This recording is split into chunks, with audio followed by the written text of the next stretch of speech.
What is so alarming about the way Trump is handling immigration is the way it's being imposed. What Trump wants to do is have a kind of camera-ready show of force for his most right-wing supporters. The lack of civility and the indulgence of conspiracy thinking, all of this is just frankly dangerous. What can you say about the current state of American democracy?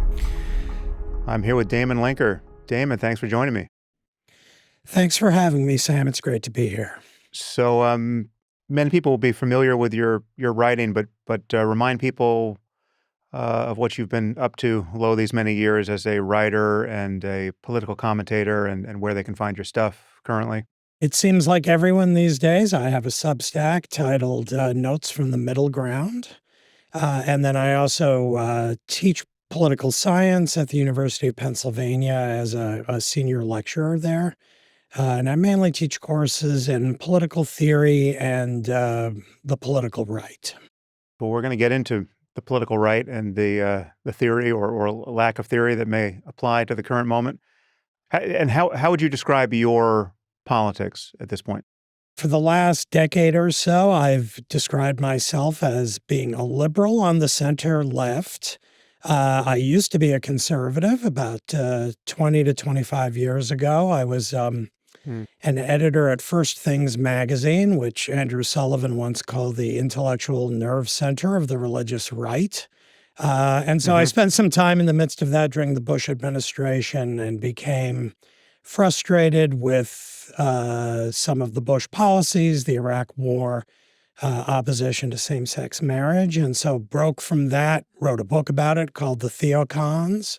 And since then, I've been on the broad center left with the emphasis mainly on center. I'm really not that far to the left, but I do incline that way, mostly out of aversion to what the right has become. Although that's kind of amusing because that break, as I just said, was initiated under Bush. And now I look back at the Bush administration and it seems like the good old days. Oh, yeah. Yeah, as do I. I don't think we've ever crossed paths, but I seem to remember you having some critical things to say about the new atheists. I don't know if those same criticisms still apply, and perhaps we'll get to some areas of disagreement. But when I look at your writing now, certainly on the topic of politics, you and I are in more or less in lockstep in how we view the current moment. That sounds about right. I would expect that. Everything I've heard of you and your podcast and other media appearances, I think were pretty simpatico. Yeah, I mean, I was critical of some of the new atheist writings at the time. That whole wave seems to have kind of dissipated and moved on to, we're talking about other things now, so it almost feels like ancient history. My second book, called The Religious Test, does have an essay in it that's critical of the new atheists, and you are in there along with your colleagues, the late Christopher Hitchens and the others, the four horsemen of the apocalypse. Well, maybe we'll get there. Both of us talk about our worries at this point, perhaps ad nauseum. I would really like to be. I wouldn't like it ever to be accurately said of me that I'm an alarmist around the changes that seem to be happening in our democracy, and I wouldn't want it said of you either in this context. So I would like us to, as a posture, to be as circumspect and sober as we can be, but I also don't want us to shy away from honestly analyzing what we think is happening here. So with that as my effort to lead the witness, what can you say about the current state of American democracy from your point of view? I certainly agree with the way you framed that. That's sort of my brand at my Substack, is to be sober and clear-eyed, honest about how things are going, and also not to I don't really believe in pep talks, in trying to portray things as better than they are in order to buck up my own side. I think it's much better for liberals to stare resolutely at those who wish to do us harm and assess what it is they hate about us and what they want to do to us and in place of us if they firmly depose us. And only in doing that can we formulate a kind of coherent and reasonable response. Um, the way it looks to me now, I have gone back and forth over the last, say, half decade to full decade, basically since Trump first, descended the escalator and began his first campaign. I've gone back and forth between fearing what a lot of people on the center left fear, which is a kind of dictatorship under this man who appears to have what I call a tyrannical soul, if you Mm. will, someone who longs to be a strong man and vanquish his enemies and punish those who do him any wrong, which he defines very broadly.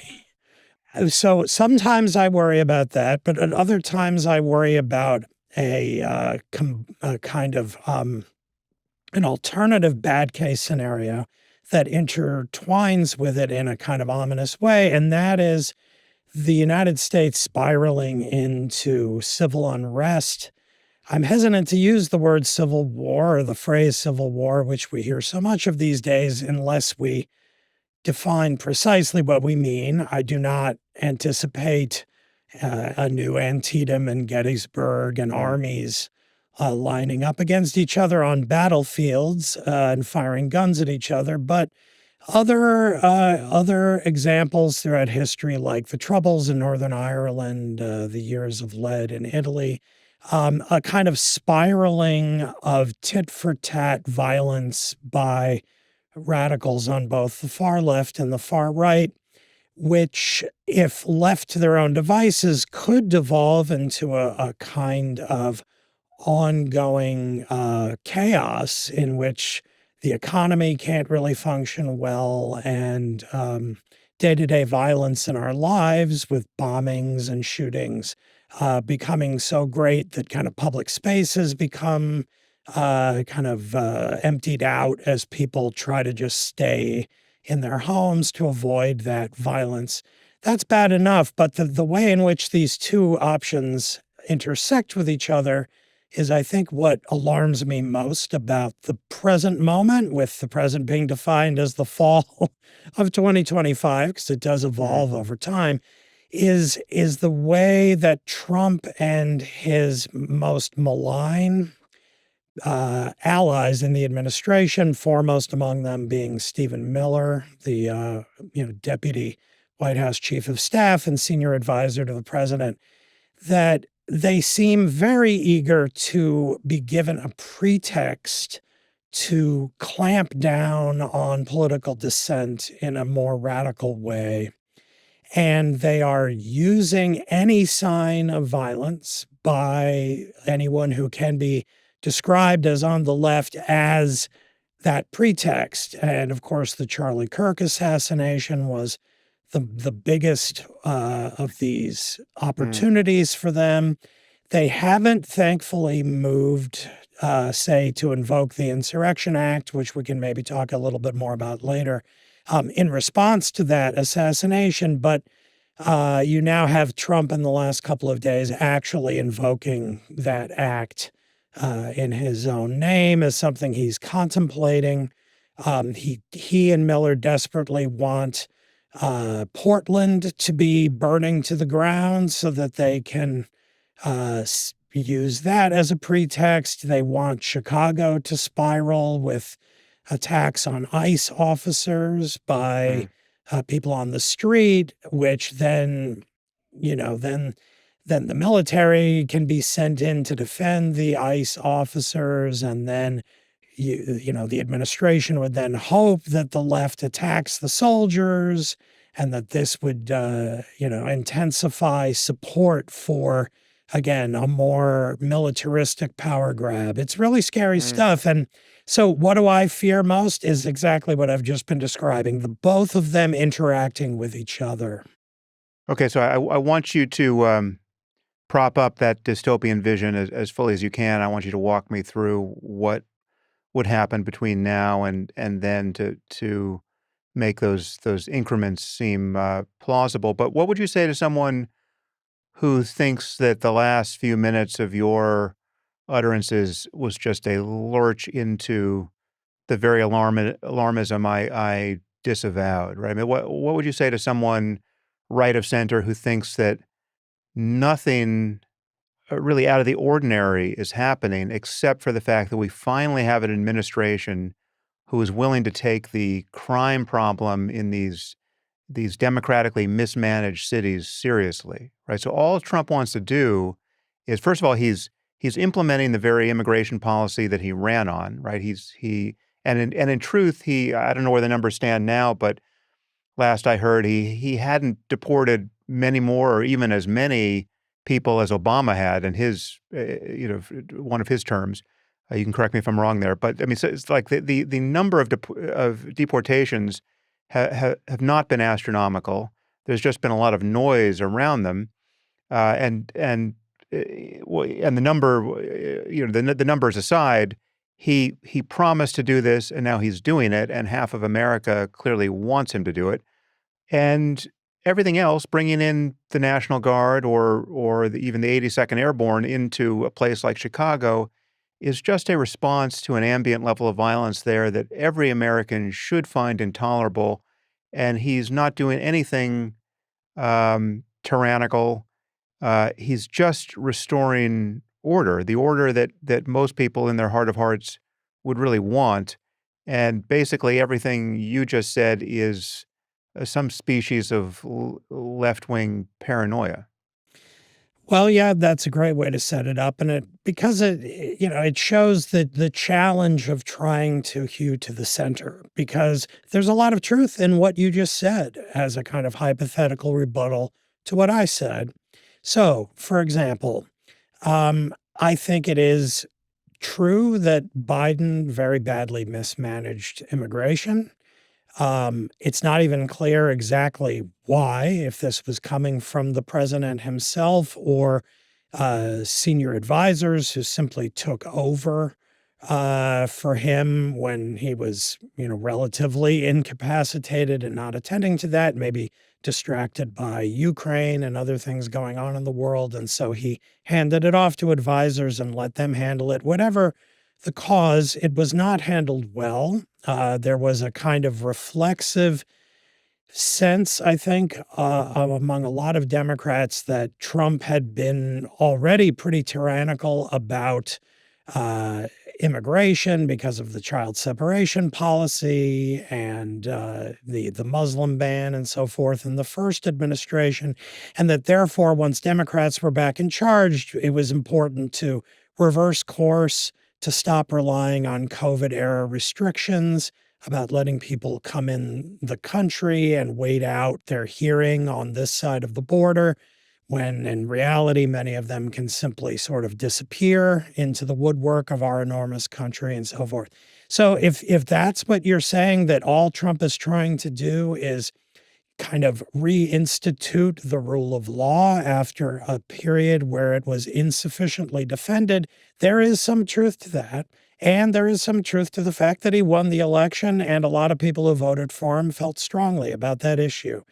Where I would push back is in saying what is so alarming about the way Trump is handling immigration is the way it's being imposed. As you note, it's true. If you look back at the number of people who were deported or sent back at the border under Presidents Clinton, under President Bush, under President Obama, and then compare that to either the first Trump administration or now, it appears that Trump isn't doing all that much. There were something like 10 million people returned, or again, either at the border or within internal deportations under those other presidents.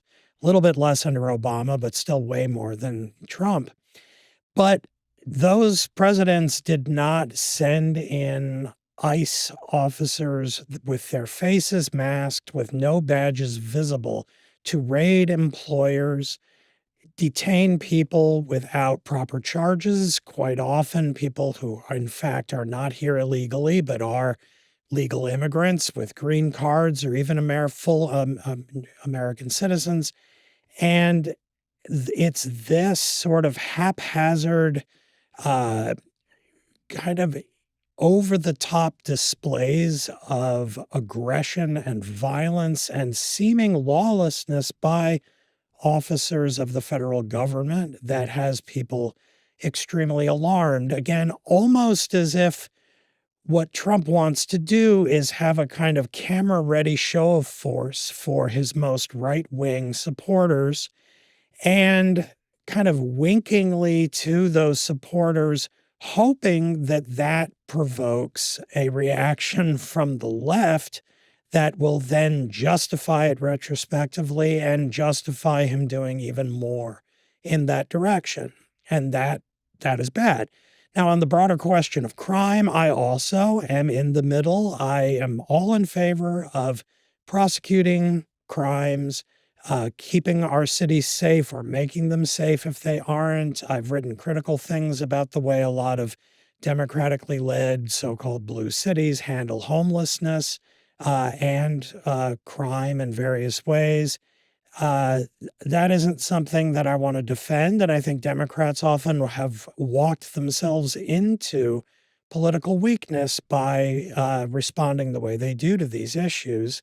The problem, once again, is that within my lifetime, at a time when, say, I lived in New York in the early 1990s, New York City had over 2,000 murders per year. It's now something on the Yeah. order of 10 to 20% of that. Um, Other cities, even those like my own Philadelphia that have higher rates of violence, it is still lower than it used to be. And then again with like Portland, did Portland have a big problem around 4 to 5 years ago through 2020 with Antifa and protesters, clashes with the police, areas of the city that were kind of occupied by left-wing vandals? Yeah. But that was 4 to 5 years ago. That is a very minimal problem now. And there's no real precipitating cause that would justify treating this as some kind of national emergency in the present moment. And Mm. it is to my mind a kind of tell that the administration is attempting to do that in a way that involves, I think, little more evidence than often telling a story. If you look at Stephen Miller's posts or tweets on what used to be called Twitter and now X, you will see that he's just telling a story in which we live in a country in which there is an organized wave of left-wing terrorism going on, and that is just simply Mm. delusional. That is not true. Our country did have a problem of organized left-wing terrorism in the early 70s, when in a period in between 1971 and 1973, there was something like 500 terrorist bombings. Yeah. They didn't kill that many people, but they blew up banks, post offices, other public areas, often at night. There's really nothing remotely like that going on now. And simply saying that it is doesn't make it true. So I would just urge, the Trump administration and supporters, as well as those on the left who are spoiling for a fight with ICE and so forth, to just kind of rein it in a little bit and, recommit to looking at the reality-based community and treating reality as a thing that everyone should be able to agree on certain basic facts about. And Mm. I'm disheartened by how little sign there is that, especially the right wants to do that. The left has its problems and does some of that, but it is also the case that even with all of the ICE provocations, the raids, the masking, the lack of badges, grabbing people off the street and manhandling them, throwing them into unmarked cars and driving off with them, with all of that, we really haven't seen widespread left-wing violence, riots, and so forth, like we did, for instance, in the summer of 2020 with, I think, far less provocation. I mean, in the sense, of course, I think the George Floyd killing was terrible and worth some protests, but this is a systematic act of the federal government with the president leading the way Mm. with very incendiary rhetoric. So, given that fact, I think actually the left has been remarkably restrained, not in the sense that I'm saying like they should be doing more and more violent things, but simply I might have expected them to be more violent given the recent history Mm. of how the left has occasionally behaved in the face of other provocations. Yeah. Well, I mean, the rhetoric has certainly been appalling. I mean, everything out of Stephen Miller's mouth suggests that he's vying for some kind of banality of evil award. I mean, he's just so clearly an awful human being, in addition to everything else that is wrong with his politics.